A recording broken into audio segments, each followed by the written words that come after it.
Harry Potter canon that people forget is only in the movies. Hi, I'm Taya, one half of Your Little Sisters Productions. I'm a writer, director, and storyteller. There are a lot of book to movie changes, and we all know the big ones: Peeves, Winky, did you put your name in the goblet of fire? But it seems like even some major fans forget that these things were only in the movies. First, Firenze was hot. The centaur is left out of the fifth film when he was supposed to start teaching, but even when we do see him in the first movie, he looks creature like.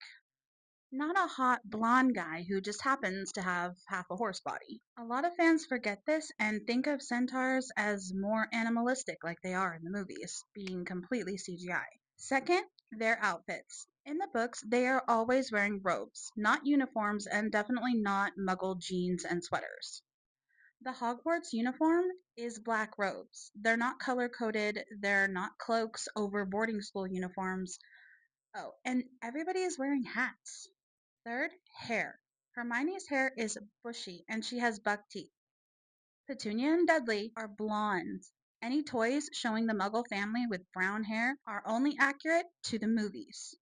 Harry's hair. I complain about Harry's eyes in the movie, along with most fans, but Harry's hair is supposed to be unruly and can't be tidy. People love to talk about how bad the hair is for everybody in Goblet of Fire, but that's the only one that Harry's hair actually looks accurate. When they cut it short in movie 5, it completely undermines his untidy, unruly hair that he has throughout the entire series. And now there are no toys with Harry having unruly hair. They all just look perfectly normal. Fourth, Harry's parents were 21 when they died, meaning Snape is 32 at the time Harry comes to Hogwarts. And I understand Alan Rickman is one of my favorite actors. He was amazing. We loved him, RIP. So we kind of forgave the fact that he was older, but we also forget that the portraits of his parents are older. They don't look 21. And they don't look 21 at the end of the final movie either.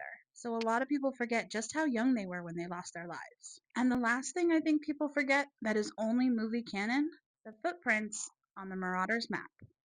In the book, it's just a labeled dot, not footprints. Yet, I've never seen a book accurate version of the map. Anything with the map that's got red footprints is movie only.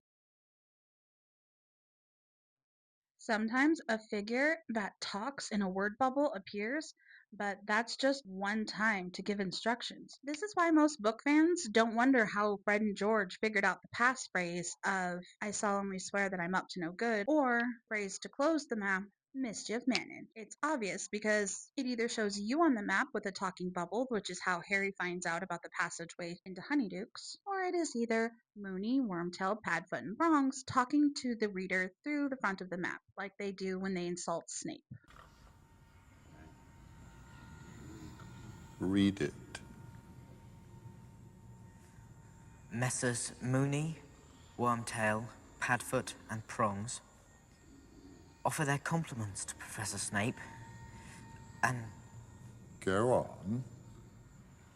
and request that he keep his abnormally large nose out of other people's business. Why, you insolent little... Professor. Let me know what I missed.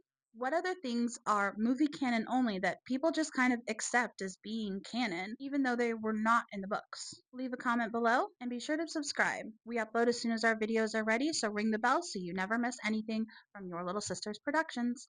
Bye!